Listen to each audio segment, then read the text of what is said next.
Bonjour à vous. Bon bah cette fois-ci, ça sera une vidéo que je voudrais adresser à vous les parents. Voilà. Je me suis réveillée ce matin et bon, j'ai fait mon rituel du matin pour me faire du bien. Et puis après, j'ai été regarder mon téléphone. Voilà. Et la première chose qui est arrivée sur mon fil d'actualité de Facebook, c'est un message du gouvernement concernant les violences faites sur les enfants et le confinement, voilà, et les mesures qui étaient prises par rapport à ça, où le gouvernement, entre autres, alertait sur le fait d'être vigilant, que d'habitude, effectivement, quand il y a l'école, il y a du relais, il y a la possibilité pour les enfants de pouvoir s'exprimer, parler, mais que quand les enfants étaient confinés, bah, du coup ils étaient peut-être plus facilement, surtout dans ce contexte-là qui est malgré tout anxiogène et stressant pour la plupart, et ben, les violences sont parfois pas très très loin. Alors aujourd'hui je voudrais... enfin, c'était vraiment important pour moi de vous faire cette vidéo, donc je vous en ai pas trop parlé sur cette chaîne parce que c'est pas, enfin sur cette page parce que c'est pas l'objet, mais je suis coach en éducation bienveillante et en développement personnel depuis bientôt 4 ans. Voilà, je développe tranquillement mon activité et j'accompagne surtout des parents et des professionnels à faire évoluer leurs pratiques vers plus de bienveillance. J'ai d'ailleurs certaines de mes clientes du coup qui sont devant les comptes le soir. Je ne suis pas là pour vous parler de mon activité professionnelle, je suis là pour vous parler du sujet qui pour moi est vraiment primordial et aujourd'hui je le fais vraiment avec, j'ai envie de dire, mon cœur d'être humain tout simplement. Euh, il est évident que s'occuper des enfants c'est quelque chose qui demande une énergie, une disponibilité, un amour qui sont vraiment immenses. Moi, je vous l'ai dit, je suis maman solo. Voilà, donc j'ai 2 enfants qui ont 9 ans et 6 ans, Clément et Océane. Et je n'ai pas été vers l'éducation bienveillante comme ça par hasard. Déjà, ça s'est inscrit dans une démarche, un processus. Avant même d'être enceinte, je me posais des questions sur quel type d'accouchement je voulais avoir, sur comment je voulais que les choses se passent, finalement, quels parents je voulais être. Enfin, voilà, j'ai vraiment ouvert un questionnement par rapport à ça. J'ai accouché en maison de naissance, j'ai allaité, j'ai pratiqué du cododo, j'ai fait du portage physiologique, j'ai mis des couches lavables à mes enfants, voilà. Je me suis vraiment penchée sur cette question de l'alimentation, voilà, comment est-ce que j'allais les nourrir. Donc j'allais à la cueillette de Cergy, je cueillais 40 kilos de pommes, voilà, et je faisais des compotes avec mon ami Swad. On a passé des après-midi compotes, voilà, donc que je congelais, j'avais un congélateur exprès, et puis je variais les goûts, je mettais des élastiques autour, pommes figues, pommes dattes, pommes ananas, pommes fleurs d'oranger. Voilà, mon fils a dû goûter sa première compote industrielle, je pense à un an et demi, quelque chose comme ça. Voilà, enfin toute cette démarche, et quand j'étais dedans, je ne m'apercevais pas du fil conducteur. Et avec le recul, donc maintenant, ça me permet vraiment d'être lucide sur le fait que je me suis posé des questions sur comment je voulais accoucher, puis après comment je voulais les nourrir, quel jeu je voulais, avec quel jeu je voulais leur permettre de jouer, comment je voulais les soigner. J'ai notamment fait le choix de l'homéopathie, voilà. Et il y a eu un moment donné aussi, c'est poser les questions avant que je ne me sépare de comment est-ce que je vais les éduquer. Donc c'est comme ça que j'ai pratiqué l'école à la maison, ce qu'on appelle l'instruction en famille, ce que vous êtes en train de faire en fait là. Et puis, cette question des histoires, en fait, elle est aussi arrivée dans ce cheminement-là. C'est parce que je me suis posé la question, mais quelles histoires j'ai envie de leur raconter? Parce que pour moi, il y a eu un livre que j'ai lu qui s'appelle Raconte-moi la vie, je crois, enfin je vous le mettrai en commentaire, et qui m'a permis vraiment d'ouvrir ma conscience sur les histoires qu'on lit, c'est pas juste des mots comme ça, c'est aussi les valeurs qu'on véhicule. Vous avez pu voir dans les livres que je vous lis, il y a des fils conducteurs. Ce sont tous des livres qui ont quelque chose autour du cœur, de la disponibilité, du respect, de la bienveillance. Et c'est un choix en fait de lire ça à mes enfants. C'est un choix que ma bibliothèque voilà, soit pleine de livres dans lesquels on peut comment dire, leur apprendre à travers les livres finalement nos valeurs. Bon, ma bibliothèque, elle est aussi faite de livres qui n'ont pas forcément cet attribut. C'est des livres qui peuvent être juste jolis, ludiques. Voilà, j'aime bien en plus les livres qui visuellement sont, graphiquement sont recherchés. Et donc voilà, donc tout ça en fait, ça s'est fait tout doucement. Et ce cheminement s'est fait. Et il se trouve que sur ce chemin, en fait, donc j'ai interrogé finalement quelle maman je voulais être, quelle éducation je voulais donner à mes enfants. Sur ce chemin, j'ai eu la chance, et je dis vraiment l'extrême chance, d'accueillir mon aîné, Clément. Il y a donc 9 ans de ça. Et Clément est venu vraiment me challenger. Voilà, Clément est venu rencontrer la petite fille que j'avais été, avec une éducation à l'ancienne, voilà, une éducation plutôt stricte, une éducation dans laquelle on avait des fessées, on avait des gifles, voilà. Et pendant des années, j'ai été sidérée, vraiment, mais sidérée physiquement, c'est-à-dire que pendant des années, quand mon père me levait la main dessus, je me faisais pipi dessus, vraiment. J'ai mis longtemps à pouvoir, faire face à cette peur. Et puis bon, aujourd'hui, mon propos n'est pas de faire le procès de mon père, pas du tout, puisqu'aujourd'hui nous avons des relations, mes parents et moi, qui sont très apaisées, et toutes ces choses-là ont pu être, posées, apaisées, tranquillisées. Et mes parents, s'ils me regardent, je vous aime très fort, et je sais aujourd'hui, avec tout mon cœur de femme et de mère, que vous aviez fait du mieux que vous pouviez par rapport à là où vous en étiez, vous, de votre chemin. Et je me souviens du martinet que ma mère me montrait, ou mon père, je ne sais plus, l'un des deux, qui avait été utilisé par leurs grands-parents. Et puis, aujourd'hui, dans ma réflexion, je me dis, en fait, ils ont fait mieux que leurs parents, parce que eux, ils n'ont pas utilisé ça. Bon, oui, j'ai eu des fessées, j'ai eu des gifles, mais ils ont fait mieux. Et puis moi, aujourd'hui, donc j'ai banni ce qu'on appelle les violences éducatives ordinaires, donc toutes les fessées, les gifles, tout ça, ça a été banni de chez moi. Et puis moi, je suis une maman qui crie. Voilà, moi, je crie de temps en temps, parce qu'il y a des fois où j'en peux plus. Et ce que je veux dire, c'est que je fais aussi du mieux que je peux par rapport à moi, là où j'en suis. Pourquoi j'avais envie de vous faire cette vidéo, c'est que moi, je suis solo. Donc ça veut dire que j'ai la responsabilité de mes enfants quand ils sont avec moi, complète. Et quand on est tout seul avec des enfants, si on n'a pas envie d'avoir constamment l'envie de prendre nos enfants et de les défenestrer, il faut vraiment aller chercher des ressources à l'intérieur de soi. Et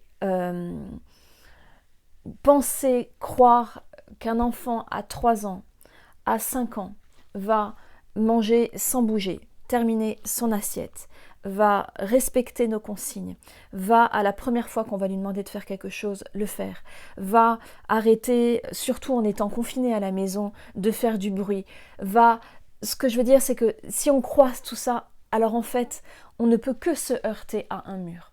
L'enfant, il a son développement. Il a son développement qui lui est propre, il a des besoins. Et ces besoins, en ce moment, ces besoins, en fait, comme les vôtres, ils sont mis à mal. Il a besoin de courir, il a besoin d'avoir des contacts avec d'autres enfants, il a besoin de se divertir, il a besoin d'avoir du temps pour ne rien faire, il a besoin d'espace, il a besoin de tout ça. Et en ce moment, tous ces besoins sont mis à mal. Et les vôtres aussi, parce que vous aussi, vous avez besoin de pouvoir avoir une vie sociale que vous n'avez plus, vous avez besoin de pouvoir vous épanouir au travail, c'est peut-être pas forcément le cas, vous avez besoin de pouvoir avoir un contact avec la nature, ce n'est peut-être pas le cas. Tout ce que je veux dire, c'est que nos besoins à tous en ce moment sont vraiment mis à mal. Déjà, en temps normal, être à l'écoute de ces besoins, c'est quelque chose qui est très très compliqué, mais dans cette période-là, ça l'est encore plus. J'essaye de construire en même temps, j'ai pas envie de m'éparpiller, mais je trouve que c'est tellement important. Dans les ateliers que j'anime, je dis toujours que bienveillance rime avec conscience. Et la conscience, alors je vais pas vous faire des théories, des grands discours. La conscience, c'est avant tout avoir conscience de ce qui se passe à l'intérieur de moi. Je vais vous donner un exemple. Moi, je bois beaucoup de thé. Voilà, je dois je sais pas, boire 3 litres de thé, quelque chose comme ça par jour. Surtout là, en ce moment, depuis que je suis confinée, je bois beaucoup de thé. Et voilà, le thé, on sait tous, ça fait aller aux toilettes. Et je vais vous raconter des petites anecdotes voilà, qui m'arrivaient dans mon quotidien. Donc j'étais maman solo, enfin je suis maman solo, mais ces choses-là se passaient déjà il y a quelques mois, quelques années. Euh, Mes enfants, enfin Océane était venue dans la cuisine et elle voulait jouer avec moi, comme ça lui arrive souvent. Et par choix, comment dire, je fais le choix de positionner mes enfants la plupart du temps en priorité. Donc, combien de fois j'ai posé mon couteau, posé un truc que j'étais en train de préparer, je me suis assise, j'ai fait une partie de double et puis après j'ai repris. Voilà, ça c'est ma façon de fonctionner et c'est un choix. Mais là, il se trouve que ce jour-là, Océane m'a demandé quelque chose et je ne sais plus quoi, pour être honnête avec vous, je ne sais plus ce que c'était. Et voilà, sur le coup, j'ai réagi et c'était tranquille, c'était fluide. Et le lendemain, quasiment 24 heures à peu près après cet épisode, elle est venue et elle m'a demandé exactement la même chose. Et ça m'a mis dans un état de colère pas possible. Et voilà, elle était contrariée, elle est partie. Et je fais souvent ce que j'appelle des autoscans, c'est-à-dire qu'est-ce qui se passe à l'intérieur de moi là, qu'est-ce qui se passe. Et à ce moment-là, donc j'ai fait cet autoscan et je me suis dit mais qu'est-ce qui se passe? Elle t'a demandé exactement la même chose hier. Et j'ai été à l'intérieur de moi pour dire qu'est-ce qui se passe? De quoi tu as besoin? Quel est le besoin à l'origine de cette émotion qui n'a pas été comblé? C'est quoi là? Et en fait, bon, comme c'est quelque chose que je pratique assez souvent, je suis rentrée à l'intérieur de moi et j'ai juste ressenti que j'avais envie de faire pipi. Voilà. C'est tout bête, mais j'avais envie de faire pipi. Et je me retenais, ça faisait plus d'1 heure que je me retenais parce que j'étais en train de cuisiner, parce que j'avais lancé une machine, parce que j'étais en train d'en étendre une autre, je voulais préparer du pain pour le lendemain. Enfin, j'étais sur plein de trucs à la fois. J'ai pas pris le temps de satisfaire un de mes besoins primaires qui était d'aller faire pipi. Ma fille est arrivée sur ça et ma fille s'est pris tout simplement une décharge, une émotion qui ne lui appartenait pas. Tout simplement parce que elle, en fait, mon pipi et le fait que j'ai pas pris en charge mon besoin, c'est pas son problème. Voilà. Donc, je dis pas qu'on peut pas crier, hein, je dis pas qu'on peut pas avoir des gestes malheureux sur les enfants, mais ce sur quoi j'attire votre attention, c'est vraiment la responsabilité qu'on peut donner aux enfants. Mes enfants le savent, voilà. Oui, parfois ça m'arrive de crier. Et aujourd'hui, mon fils me dit, bah, de toute façon, quand tu cries, j'écoute même pas ce que tu dis parce que je sais que, en fait, tu penses rien de ce que tu dis. Et pourquoi? Parce qu'en fait, quand je crie, voilà, bon, bah, ça peut m'arriver parfois de me fâcher. Voilà, dans mon idéal, j'aimerais être une maman qui tout le temps, voilà, j'ai banni les fessées, j'ai banni les gifles, j'ai banni les punitions, j'ai banni les humiliations. Tout ça, ça fait pas du tout partie de mon quotidien, mais ça m'arrive encore de me fâcher. Et puis dans mon idéal, j'aimerais bien aussi ça, ne pas y arriver. Enfin, y arriver tout le temps. Alors, la plupart du temps, j'y arrive, et puis il y a des fois, j'y arrive pas. Voilà. Mais là où je sais et je peux vraiment vous encourager à être dans une démarche bienveillante, et j'insiste sur la démarche bienveillante, je ne peux pas dire, moi ça fait, mes enfants, mon fils a 9 ans, donc ça fait quasiment 9 ans que je suis sur un chemin d'éducation bienveillante, je ne peux pas dire aujourd'hui que je suis une maman bienveillante, je peux dire que je suis une maman bienveillante en chemin, que je suis une maman bienveillante, consciente, que je fais du mieux que je peux, mais il n'y a pas un truc où d'un coup on claque et on dit « Ah bah voilà, maintenant je suis devenue bienveillant et voilà ». Être bienveillant pour moi, c'est la bienveillance, c'est la disposition, c'est une définition que j'aime beaucoup, la disposition affective qui vise la volonté et le bien de chacun. Et j'aime cette définition parce que ça veut bien dire que dans ce mot de bienveillance, il y a une question de volonté et une question de bien. Et le bien en fonction de qui je suis, en fonction de mon éducation, ma religion, mon origine, le bien, on ne le place pas au même endroit. Voilà, il n'y a qu'à voir les différences d'éducation à travers le monde. Et finalement, mon bien à moi, mon bien, enfin ce que je définis comme être le bien, n'est pas le bien d'une autre personne. C'est Alice Miller qui a écrit un livre magnifique qui s'appelle « C'est pour ton bien, racine de la violence éducative ordinaire ». Et dans ce livre, elle explique notamment comment on peut finalement justifier des faits de violence par l'idée que finalement ce serait pour le bien des enfants qu'on fait ça. Alors pourquoi je vous dis tout ça ce matin? Parce que je suis consciente que les besoins, tous les besoins des enfants et vos besoins, ils sont insatisfaits en ce moment.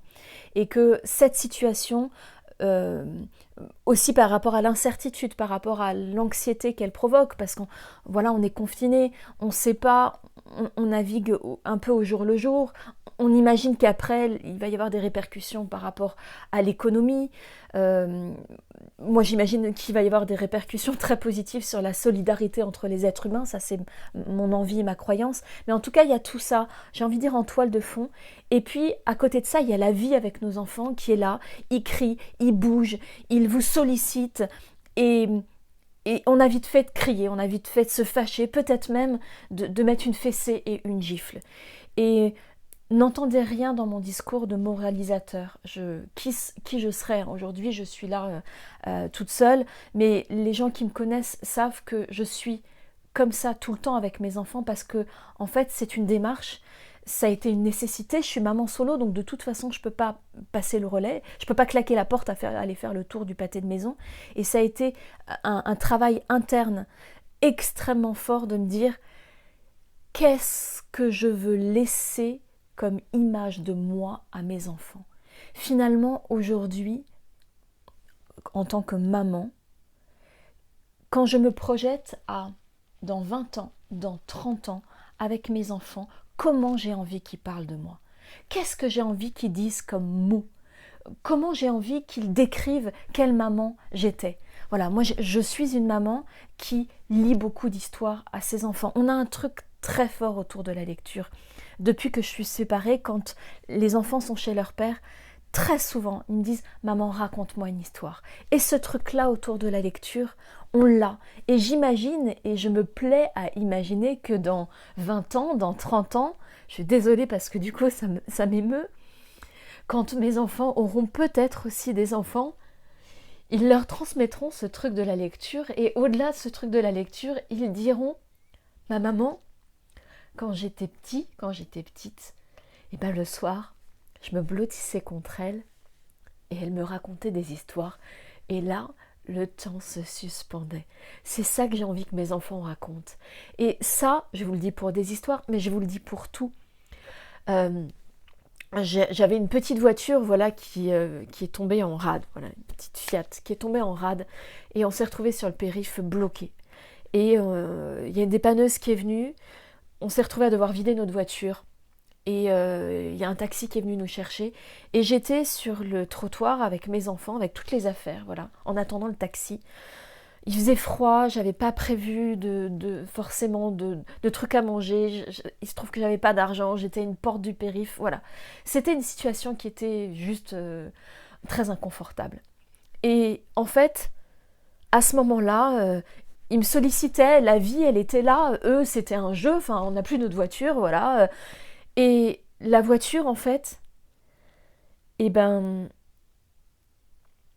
quand elle a été embarquée par la dépanneuse pour être emmenée au garage, j'ai dit à mes enfants, attendez les enfants, venez, on va faire un selfie avec la voiture qui part sur la dépanneuse. Et du coup, voilà, bon, les gens qui me connaissent savent que je prends énormément de photos de mes enfants, de la vie, voilà, j'immortalise ces moments en vidéo, en photo, voilà. Et on a pris cette photo, et à l'intérieur de moi, j'aime à penser que mes enfants, quand ils seront grands, diront « Ben en fait, maman, quand j'y pense, même dans les moments où c'était compliqué, eh ben, elle y mettait de la joie. Et les moments qui, avec le recul, auraient pu être des moments hyper anxiogènes, concrètement, je perdais ma voiture, je suis dans une situation financière qui n'est pas forcément très confortable, voilà, je suis maman solo avec tout le lot de la précarité que ça peut comporter. Mais qu'est-ce que j'ai envie de laisser à mes enfants à ce moment-là? Quel souvenir j'ai envie de laisser? Quelle femme j'ai envie d'être? Quelle mère j'ai envie d'être à ce moment-là? Alors, je suis désolée parce que du coup, je m'emporte, je divague un petit peu, l'émotion me prend, parce qu'en fait, je pense à vous qui êtes chez vous, je pense à vos besoins qui ne sont pas satisfaits, Je pense au relais que vous ne pouvez pas avoir, que j'essaye humblement avec mes comptes le soir de pouvoir vous donner, mais je suis bien consciente que c'est pas grand-chose par rapport à toutes ces heures que vous passez avec vos enfants dans lesquelles vous ne pouvez pas avoir de relais. Et je pense à vous, et j'ai vraiment envie de vous dire que si vous craquez, voilà, si ça vous arrive peut-être d'avoir des mots durs, peut-être des gestes durs, et je ne vous critique pas, je ne vous blâme pas, qui serais-je pour le faire? Là où vous avez le choix, c'est vraiment comment est-ce que vous allez amener ça à vos enfants. Quand je crie parfois après mes enfants, il ne me faut pas longtemps et de moins en moins de temps pour revenir auprès d'eux et leur dire « Je te présente mes excuses. En fait, j'étais fatiguée, j'étais contrariée, peu importe. Voilà, j'avais ça. Et, et du coup, ça faisait plein d'émotions à l'intérieur de moi. Et j'ai pas réussi, en fait, à faire autrement qu'en vomissant toutes ces émotions sur toi. Que toutes ces émotions, elles rejaillissent sur toi. Et je te présente mes excuses. Parce que dans ton comportement, là, quand tu as joué avec ta carte Pokémon X et que tu t'es battu avec Océane pour les poupées LOL, en fait, dans ton comportement de petit être, de lumière et d'amour que j'aime, il n'y a rien qui justifie à l'intérieur de toi que moi je me comporte comme ça. Et je n'ai pas envie que naisse à l'intérieur de toi la croyance que si j'ai crié après toi, si j'ai dit des mots durs, c'est parce que tu es quelqu'un de mauvais. C'est parce que tu as fait quelque chose qui justifie que moi, je me comporte comme ça avec toi.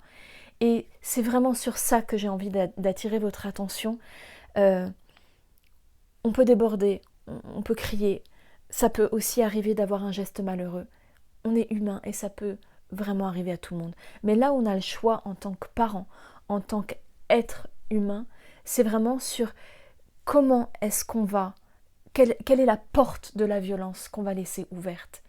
Si d'un côté mon enfant fait quelque chose, que je déborde sur lui et que quelques minutes après je vais le voir en lui rappelant qu'il est une belle personne, qu'il n'y a rien à l'intérieur de lui qui justifie que je me sois comportée avec lui comme ça et que je lui présente mes excuses, alors mon enfant grandira avec la croyance qu'il est quelqu'un de bon et que les êtres humains peuvent parfois avoir des comportements qui les dépassent parce qu'ils sont humains, qu'ils ont des émotions. Et émotions, je vous rappelle, ça vient du latin movere qui veut dire le mouvement. Et effectivement, les émotions, elles viennent, elles partent, vous le voyez en ce moment. Mais quand il grandira, il saura qu'il est quelqu'un de bien et que ce que moi j'aurais pu faire avec mes mots, avec les cris que je peux avoir, ne change rien de l'être qu'il est. Qu'il grandira avec la croyance et la certitude que les autres peuvent être, traversés par des émotions, mais que ces émotions, elles appartiennent à la personne qui les vit. Et que c'est pas lui qui doit porter la responsabilité de ma colère. Et d'un autre côté, si mon enfant fait quelque chose, voilà, il respecte peut-être pas une consigne, il fait pas quelque chose au moment où je souhaiterais qu'il le fasse, et puis dans ce contexte-là, voilà, bref. Et mon enfant, je lui crie dessus, je lui mets une fessée, je le prends par le bras, je le mets dans sa chambre, je lui crie dessus et je lui déverse toute ma colère dessus. Et que je laisse cette violence-là, mon enfant va grandir avec la croyance qu'il y a quelque chose à l'intérieur de lui qui justifie qu'un autre être humain se comporte comme ça avec lui. Qu'il y a quelque chose à l'intérieur de lui qui laisse ouverte cette porte de la violence. Et si cette porte de la violence, elle est ouverte avec papa, elle est ouverte avec maman, alors, quand je grandis, elle le sera peut-être avec d'autres personnes. Alors, s'il vous plaît, n'entendez rien, vous, parents, dans mon discours de moralisateur. Vous faites vraiment comme vous pouvez. Et je voulais juste vous faire cette vidéo pour attirer votre attention sur s'il vous arrive de déborder, Et dans ce contexte-là, bien entendu que ça peut se comprendre, gardez en tête qu'est-ce que vous voulez que votre enfant garde de ça. Est-ce que vous voulez que votre enfant grandisse avec la croyance que les adultes, et plus particulièrement les parents, ont le droit de me faire du mal, ont le droit d'utiliser la force, la violence, la contrainte pour faire quelque chose avec moi, sur moi, et que cette chose-là reste, sans être réparée? Ou bien, est-ce que vous avez envie qu'ils grandissent avec la croyance que ça peut arriver à tout le monde d'être en colère, ça peut arriver à tout le monde peut-être de mal se comporter, en tout cas de se comporter pas toujours de façon respectueuse, mais en réparant avec vos mots, en pouvant aller voir votre enfant, en lui disant avec le plus d'authenticité possible, tu sais, tout à l'heure je t'ai dit ça, tout à l'heure j'ai fait ça, tout à l'heure il s'est passé ça, et en fait maintenant je voudrais revenir vers toi pour qu'on en parle, et je voudrais juste te dire que je suis désolée, en ce moment, voilà, c'est compliqué pour moi, je suis fatiguée, j'ai ceci, cela, soyez le plus authentique possible. Et en disant ça à votre enfant, vous lui apprendrez premièrement à être empathique, parce qu'on n'est pas, je vous l'ai dit, je n'ai pas ma superwoman à côté de moi, mais on n'est pas des superwoman, on n'est pas des super mamans, on n'est pas des super parents, on fait juste du mieux qu'on peut. Et il y a des fois où on peut craquer. Mais mon enfant, il grandira avec cette idée que les adultes peuvent se tromper et qu'ils peuvent revenir sur ça, que les adultes n'ont pas le droit de leur faire du mal et qu'on peut réparer. Et que dans tout ça, les enfants apprennent avec du mimétisme. Donc si mon parent, il fait quelque chose qu'il estime ne pas être respectueux et qu'il vient vers moi pour s'en excuser, pour réparer, eh bien, en faisant ça, non seulement je répare ce qui se passe dans le cœur de mon enfant qui est abîmé dans la relation, mais en plus, je vais lui apprendre que dans la vie, par mimétisme, dans la vie, on peut se tromper, on peut revenir sur ce qu'on a fait et que les choses ne sont pas figées et que les gens peuvent comprendre. Voilà, je vois que ma vidéo est très très longue. Elle est quasiment aussi longue que les contes. C'était pour moi tellement important, c'est pour moi en fait ultra important, c'est le cœur de mon activité. Voilà, ce que je vous partage là, c'est ce que je partage dans tous mes ateliers. J'ai vu que j'avais des clientes à moi, je pense à Edith, à Blandine qui sont là, et elles, dans mes ateliers, ont pu voir que mon discours est vraiment celui-ci. Et ce matin, je voulais vraiment attirer votre attention juste sur ça. Soyez bienveillants avec vous-même, particulièrement dans cette situation. Vous ne pouvez pas être au top tout le temps. Vous ne pouvez pas être à disposition des enfants, être à l'écoute des rythmes de chacun, faire un métier qui n'est pas le vôtre en faisant l'école à la maison, la continuité pédagogique. Bref, en étant là pour les repas, pour le ménage, pour les courses, les inquiétudes, si je sors, comment je fais, mon attestation, tout ça, c'est trop. Donc, foutez-vous la paix. Et vraiment, foutez-vous la paix. Soyez bienveillants avec vous-même. Et juste, connectez-vous, et ça sera sur ça que je vais terminer, à dans 20 ans, dans 30 ans, dans 40 ans, quand vos enfants parleront de cet événement, cette pandémie du corona, quel souvenir vous avez envie de laisser à vos enfants de ce temps-là? Quel souvenir? Est-ce que c'était un moment de tension? Est-ce que c'était un moment de nerfs?